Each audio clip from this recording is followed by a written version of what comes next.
Audio Jungle.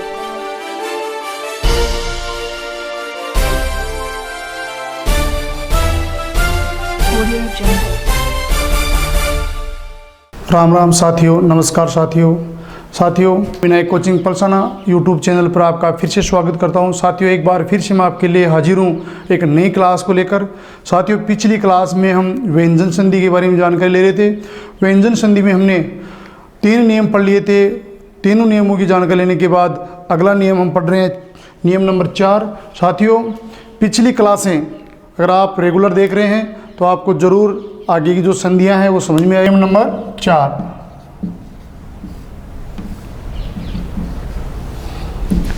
पिछले 3 नियमों की जानकारी लेने के बाद नियम नंबर 4 ये है विद्यार्थियों, यदि स्वरयुक्त व्यंजन के बाद, हम इसकी चर्चा कर चुके हैं, एक बार फिर से बता देता हूं मैं, जिस व्यंजन में कोई ना कोई स्वर की मात्रा हो उसे स्वरयुक्त व्यंजन कहते हैं। तो स्वरयुक्त व्यंजन के बाद यदि स दंते हो, स कौन सा है? ये दंते स। विद्यार्थियों, ये देखना है आपको, धन से पहले कौन होना चाहिए? स्वरयुक्त व्यंजन। विशेषकर ई या उ से युक्त व्यंजन आते हैं, फिर भी यहाँ लिख लेते हैं हम स्वरयुक्त व्यंजन। उसके बाद में कौन आता है? स दंते आ जाए। तो हमें क्या कर देना है?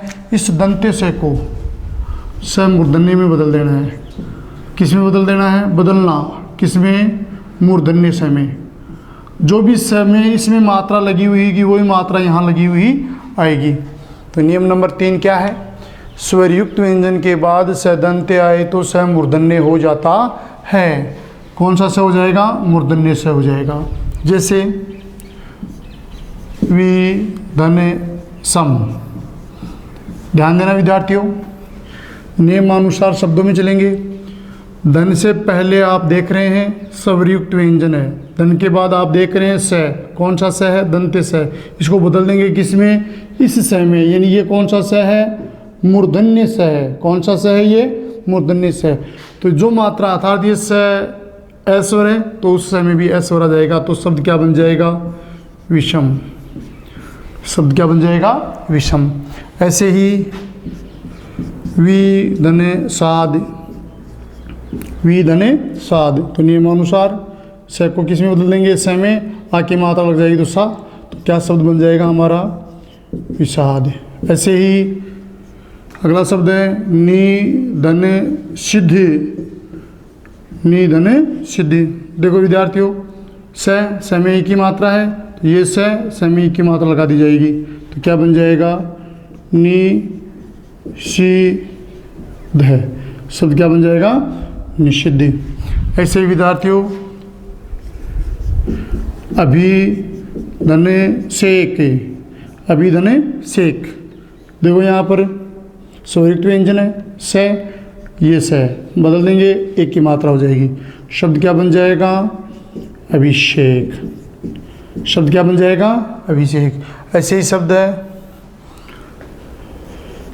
विराट कोहली को आप सब जानते हैं, उसकी पत्नी का नाम क्या है? अनुष्का। ध्यान दें, उ के बाद में कौन है? स को बदल देंगे स में। ये आधा है तो ये भी आधा। तो शब्द क्या बन जाएगा? अनुधने सका, अनुष्का। क्या बन जाएगा? अनुष्का शब्द। तो देखें, ध्यान से देखो एक बार, नियम नंबर 4, स्वर युक्त व्यंजन के बाद यदि स दंते आए तो स मूर्धन्य हो जाता है। जैसे हमारे सामने है वि धन सम, विषम है, वि धन साध, विषाद है। ऐसे नि धन सिद्ध है, निषिद्ध है। अभिधन शेक है, अभिषेक है। अनुधन सका है, अनुष्का है। ऐसे ही नि धन सेद कर लेते हैं तो शेद है। तो ये स को इसमें बदल देंगे, मूर्धन्य स में मात्रा लगा देंगे, हमारा शब्द क्या बन जाएगा? निषेध। क्या बन जाएगा? निषेध। ये है आपका नियम नंबर 4। तो ध्यान देना एक बार, साधारण सा नियम है, हमें देखना क्या है? बदलना क्या है वो देखना है। हमें देखना है स्वरयुक्त व्यंजन है, उसके बाद में स दंते दिया हुआ है तो उस दंते स को किस में बदल देना है? मूर्धन्य स में। जो दंते स में कि जिस स्वर की मात्रा लगी हुई है उसी स्वर की मात्रा भी हम मूर्धन्य स में लगा देंगे। चलिए नियम नंबर 5, साधारण से नियम है, छोटे छोटे नियम है, बस आपको रटना नहीं है, समझना है। नियम नंबर 5 है, ध्यान देना। नियम नंबर 5 और 5वां नियम क्या है? देखो 5वां नियम ये है, यदि स कौन सा है? मूर्धन्य से। ध्यान दें, मूर्धन्य से के बाद या तो आ जाए तय या आ जाए थ। कौन कौन से व्यंजन आ जाए? या तो तय या फिर थ। तो हमें बदलना क्या है? ये स दिखाई देना चाहिए, हलंत है। इस स के बाद या तो तय आए या फिर था जाए, तो इस तय के स्थान पर तो कर देंगे ट और इस थ के स्थान पर कर देंगे ठ। ध्यान देना, स के बाद में कौन आ जाए? या तो तय या आ जाए थ। तो आपको स को देखना है, बदलना नहीं है। बदलना किसको है? तय को। बदलना किसको है? थ को। अगर तय है ट में बदल दो, थ है ठ में बदल दो। जैसे उदाहरण है आकृष धन्य तय। आपके सामने नियम के अनुसार शब्द हैं। धन से पहले स मूर्धन्य है, तय देखो तय पूरा है, तो तय को किस में बदल देंगे? ट में। तो क्या बन जाएगा? इसको बदल देंगे ट में, शब्द बन जाएगा आकृष्ट। क्या बन जाएगा? आकृष्ट। ऐसे ही जैस धने थ, जैस धने थ। देखो स के बाद में कौन आ गया? थ को किस में बदल देना? ठ में। तो क्या बन जाएगा? ज्येष्ठ। क्या बन जाएगा? ज्येष्ठ। ऐसे ही श्रीष धने टी, श्रीष धने टी। देखो स के बाद में तय, तय को बदल देंगे ट में, हो जाएगा टी। शब्द क्या बन जाएगा? सृष्टि। ऐसे ही सस धने थ। देखो स हलंत है, थ आ गया, थ को किस में बदलना है? ठ में। क्या बन जाएगा? षष्ठ। क्या बन जाएगा? षष्ठ। नियमानुसार चलते जाओ, प्रत्येक नियम के अनुसार शब्द बना हुआ है। कोई भी नियम एक दूसरे से जुड़े हुए नहीं है, अलग अलग है सभी नियम। यदि स मूर्धन्य के बाद तय या था है तो तय को किस में बदलना है? ट में, और थ को किस में बदलना है? ठ में। पिछली एग्जाम में 2 शब्द पूछे गए हैं, आप इन दोनों शब्दों को विशेष रूप से ध्यान दे लेंगे। देखो 2 शब्द कौन कौन से हैं? एक है प्रति, मैं थोड़ा सा ऊपर लिख देता हूँ। देखो विद्यार्थियों, यहाँ पर प्रतिधने स्थान, प्रतिधने स्थान। देखो अभी अभी हमने नियम नंबर 4 में पढ़ा है, स्वरयुक्त व्यंजन के बाद स कौन सा है? ये दंते। इस दंते स को नियम नंबर 4 के अनुसार किस में बदल देंगे? स मूर्धन्य में। जैसे ये स मूर्धन्य में बदलेगा तो उसके बाद में नियम नंबर 5 ये कहता है कि स मूर्धन्य के बाद में कौन आ गया? थ। तो इस थ को बदल देंगे ठ में, तो ये ठ हो जाएगा, तो ठ का हो जाएगा ठा। तो एक नया शब्द बन जाएगा प्रतिष्ठान। शब्द क्या बन जाएगा? प्रतिष्ठान। कैसे बना? दोबारा देख लो एक बार। प्रतिधन स्थान संधि विच्छेद होगा। स को बदल दिया हमने स मूर्धन्य में नियम नंबर 4 के अनुसार। नियम नंबर 4 क्या था? नियम नंबर 4 ये था कि यदि स्वरयुक्त व्यंजन के बाद स दंत्य आई तो स मूर्धन्य हो जाता है। नियम नंबर 5 स मूर्धन्य के बाद तय या था है तो तय का तो हो जाएगा ट और थ का हो जाएगा ठ। तो यहाँ थ है, थ का ठ हो गया। ऐसे ही है अधिधन स्थान, अधिधन स्थान। नियम के अनुसार इस स को तो बदलेंगे स में, इस ठ को बदलेंगे ठ में, तो क्या बन जाएगा? ठा। और शब्द बन जाएगा हमारा अधिष्ठान। शब्द क्या बन जाएगा? अधिष्ठान। तो विद्यार्थियों ये था आपका नियम नंबर 5। नियम नंबर 5 ये है, यदि स मूर्धन्य के बाद तय या थ आए तो तय का तो हो जाता है ट और थ का हो जाता है ठ। जैसे आपके सामने है सृष्टि है, जैसे आपके सामने षष्ठ है, जैसे आपके सामने आकृष्ट था, जैसे आपके सामने ज्येष्ठ है, जैसे आपके सामने प्रतिष्ठान है, जैसे आपके सामने अधिष्ठान है। तो ये है नियम नंबर 5। नियम नंबर 6 हम पढ़ते हैं आगे। देखो विद्यार्थियों नियम नंबर 6 क्या है? ध्यान देना। नियम नंबर 6, या तो री, र और श। के बाद ध्यान दें, धन से पहले कौन कौन से वर्ण आए, या तो री स्वर आ जाए, या फिर रे व्यंजन है, या फिर स व्यंजन है। इनमें तीनों में से कोई भी आ जाए और उसके बाद यदि न आ जाए, कौन सा वर्ण आ जाए, न, केवल न की बात कर रहा हूँ मैं यहाँ पर, ध्यान देना। और ये जो तीनों वर्ण है ये धन से पहले शब्द के किसी भी वर्ण में आ जाए, चाहे प्रथम वर्ण में, चाहे दूसरे में या तीसरे में आ जाए। फर्स्ट में भी आ सकते हैं, दूसरे नंबर में भी आ सकते हैं और तीसरे। ऐसे ही न भी तुरंत बाद भी आ सकता है, प्रथम वर्ण में भी आ सकता है, दूसरे वर्ण में भी आ सकता है और तीसरे वर्ण में भी आ सकता है। तो हमें क्या करना है, इस न को बदल देना है। और न को किस में बदल देना है, अण में बदल देना है। ध्यान देना, अगर यहाँ कोई संधि हो रही है तो वो संधि भी हम करेंगे। कहाँ संधि, प्रथम शब्द के अंतिम वर्ण में और दूसरे शब्द के प्रथम वर्ण में कोई अन्य संधि हो रही है तो वो संधि भी करेंगे। लेकिन हम किसका पालन करेंगे, न को किस में बदल देंगे, अण में बदल देंगे। तो यह है नियम नंबर अपना 6। क्या है नियम नंबर 6, यदि री र स के बाद न आए तो न का अण हो जाता है। जैसे हम साधारण उदाहरण लेते हैं और वो उदाहरण ये है, जैसे राम धने अयन, राम धने अयन। देखो विद्यार्थियों, दोनों नियम यहाँ लग रहे हैं। नियम नंबर 6 के अनुसार है, री रस है, देखो र आ गया, मैं से पहले, यहाँ तुरंत पहले नहीं है, पहले ही पहले आ गया। उसके बाद में देखो बाद में न, ये न। हमें क्या करना है, इस न को तो बदल देना है अण में। न को तो किस में बदलना है, अण में। यहाँ अगर कोई संधि हो रही है तो वो संधि भी करेंगे। देखो यहाँ संधि हो रही है, हमने पढ़ रखी है। यदि अ या ए के बाद अ या आ जाए तो क्या हो जाता है, आ हो जाता है। और वो संधि कौन सी है, दीर्घ स्वर संधि। तो यहाँ से ए निकाल लिया और यहाँ से भी ए निकाल लिया, इन दोनों का योग करके मैंने क्या लिख दिया यहाँ पर, आ। तो यहाँ से ए निकालने के बाद में हलंत में बचा हुआ है और यह, और हमने न को किस में बदल दिया, अण में। और इस आ स्वर की मात्रा मैं में लगा देनी है तो क्या बन जाएगा, रामायण। हमारा शब्द क्या बन जाएगा, रामायण। देखो यहाँ दो संधियाँ हुई है, एक दीर्घ स्वर संधि का प्रयोग है और एक यण का, सॉरी एक व्यंजन संधि का प्रयोग है। ऐसे ही उत्तरे धने अयन, देखो नियम के अनुसार धन से पहले र आया गया, धन के बाद में न को किस में बदलना है, अण में।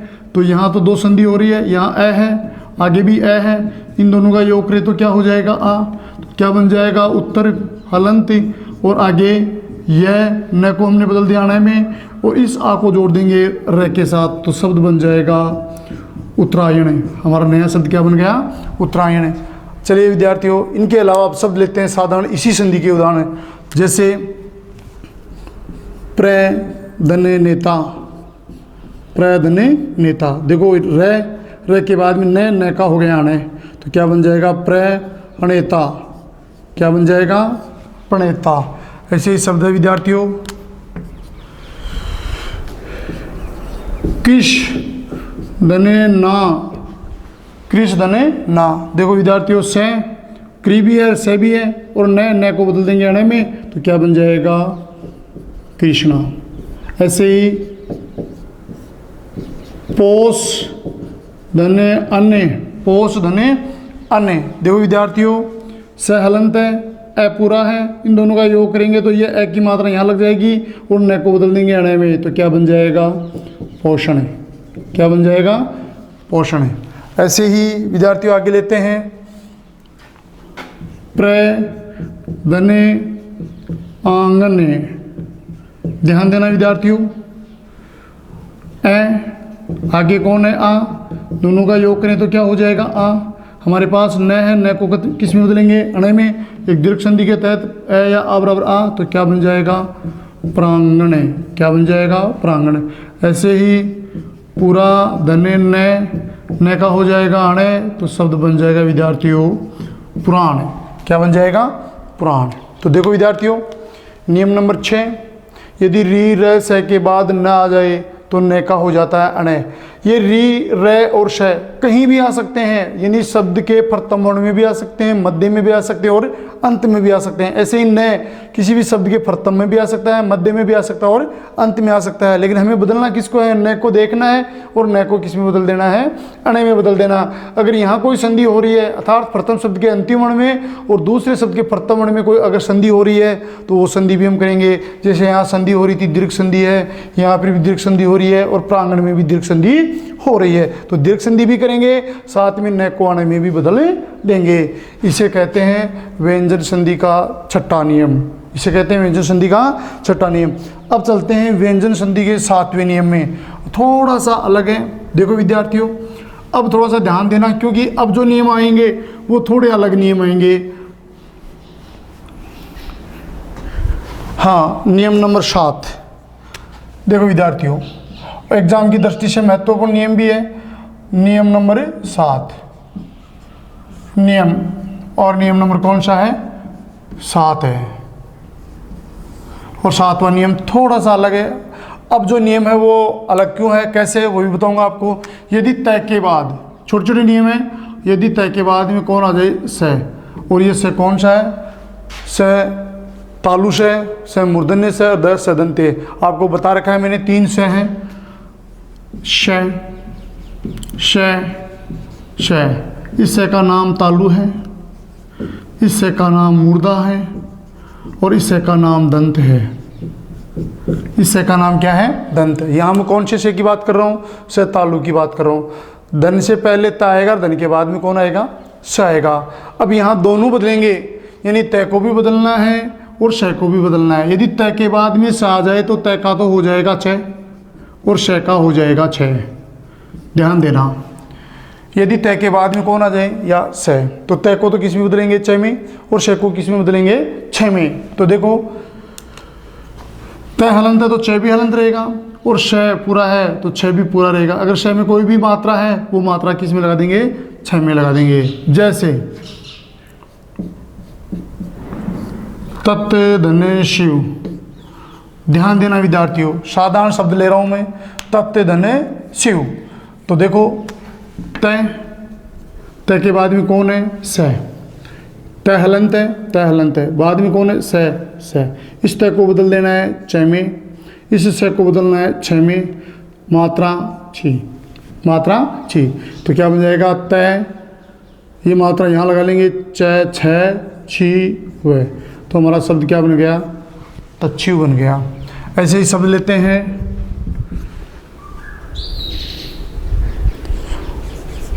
उत्ते धने समास।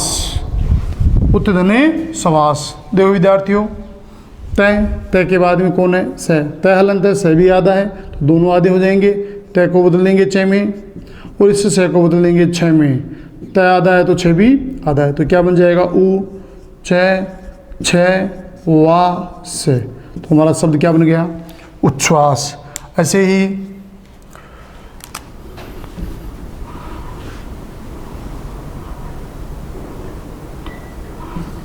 एग्जाम में आया हुआ शब्द है सत्य धने शासन।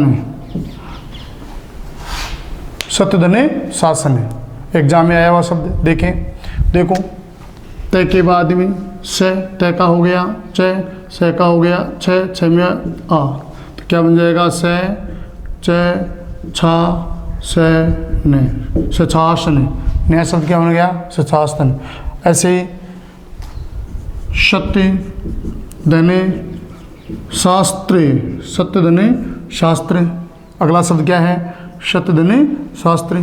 तो देखो विद्यार्थियों, तय का हो जाएगा च, और श का हो जाएगा छ, तो क्या बन जाएगा? स च छ छा आधा स और त्र, क्या बन जाएगा?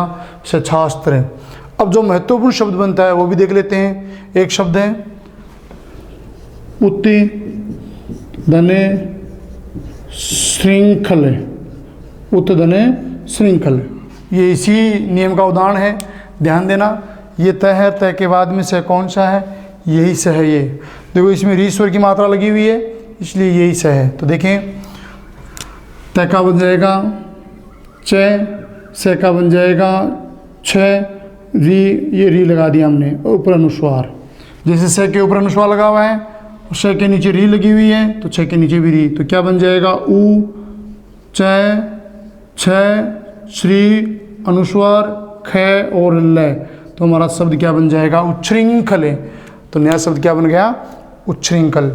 यह है नियम नंबर 7। क्या है? यदि तय के बाद स आ जाए तो तय का तो हो जाता है चय और शय का हो जाता है छय। जैसे आपके सामने है तत् धन शिव तच्छिव, शत धन शासन से छासने, उत धन श्वास उच्छ्वास, सत धन शास्त्र से शास्त्र और उत धन श्रृंखल उच्छृंखल। यह है विद्यार्थियों व्यंजन संधि का 7वां नियम। नियम नंबर 8 देखते हैं अब। ये भी थोड़ा सा इम्पोर्टेंट है, देख लेते हैं, महत्वपूर्ण नियम और आपके समझ में भी आ जाएगा। और नियम नंबर 8 देखो, नियम नंबर 8, यदि तय के बाद है आ जाए, ध्यान देना। अब अभी तय के बाद से था, अब तय के बाद भी कौन है, तो तय को भी बदलेंगे, रह को भी बदलेंगे। यदि तय के बाद है आ जाए तो तय का तो बदल देंगे द में और है को बदल देंगे ध में। दोनों तय और द दोनों बदल जाएंगे, तय भी बदल जाएगा और है भी बदल जाएगा। तय को तो बदल देंगे द में और है को बदल देंगे ध में। तो विद्यार्थियों जैसे उत्ति धने हारे, उत्ति धने हार, देखो नियम के अनुसार यदि तय के बाद है तो यहाँ तय है और आगे कौन है। इस तय को तो बदलेंगे द भी और इस है को बदलेंगे ध में। आ की मात्रा लगा देंगे तो धा, तो ऊ ये द हलंत धा रे। और आपको पता है दो द और द दोनों साथ आते हैं तो ऐसे लिखा जाता है। और क्या बन जाएगा? उधार। क्या लिखा जाएगा? उद्धार। ऐसे ही पत्ते धने हती, पत्ते धने हती, देखो तय के बाद में कौन है तो तय को बदल देते हैं द में। इस तय को तो किस में बदलेंगे? द में। है को किस में बदलेंगे? ध में। किस में बदलेंगे? द में। तो तय का तो हो गया द, है का हो गया ध। तो पै द ध टी, और इन दोनों का योग करके लिखेंगे तो क्या बन जाएगा? पद्धति। क्या बन जाएगा? पद्धति। ये हमारा नया शब्द बन जाएगा पद्धति। ऐसे ही अगला शब्द है वृत्ति धने ही, वृत्त धने ही, देखो तय हलंत है, आगे है, तय को बदलेंगे किस में? द में, है को किस में बदलेंगे? ध में, मात्रा ई, तो क्या बन जाएगा? वरी द और धी, और इन दोनों का योग करके लिखेंगे तो क्या बन जाएगा? वृद्धि। क्या बन जाएगा? वृद्धि। ऐसे अगला शब्द है मरुत, मरुति धने हारिणी, मरुत धने हारिणी। देखो विद्यार्थियों तय के बाद में कौन आ गया? है, तो तय को किस में बदलेंगे? द में, और है को किस में बदलेंगे? ध में। द क्या हो गया? धा, तो क्या बन जाएगा? मैं रू द धारिणी, और इन दोनों का योग करके लिख देंगे मरुधारिणी। क्या बन जाएगा? मरुधारिणी। तो यह है विद्यार्थियों नियम नंबर आपका 8। नियम नंबर 8 फिर से देखें, यदि तय के बाद में है आ जाए, तय के बाद भी कौन आ जाए? है आ जाए, तो तय का कर देंगे द और है का कर देंगे ध। तय का द, जिसे उत धन हार उद्धार, पत धन हति पद्धति, ऐसे ही वृत्त धन ही वृद्धि, ऐसे मरुत धन हारिणी मरुधारिणी। ये है नियम नंबर 8। साथियों व्यंजन संधि के हमने 8 नियम पढ़ लिए हैं, और जैसे ही अपनी नेक्स्ट क्लास होगी तो नेक्स्ट क्लास में हम व्यंजन संधि के अन्य जो भी नियम बचे हुए हैं उनको पढ़ेंगे। तब तक के लिए धन्यवाद। जय हिंद साथियों।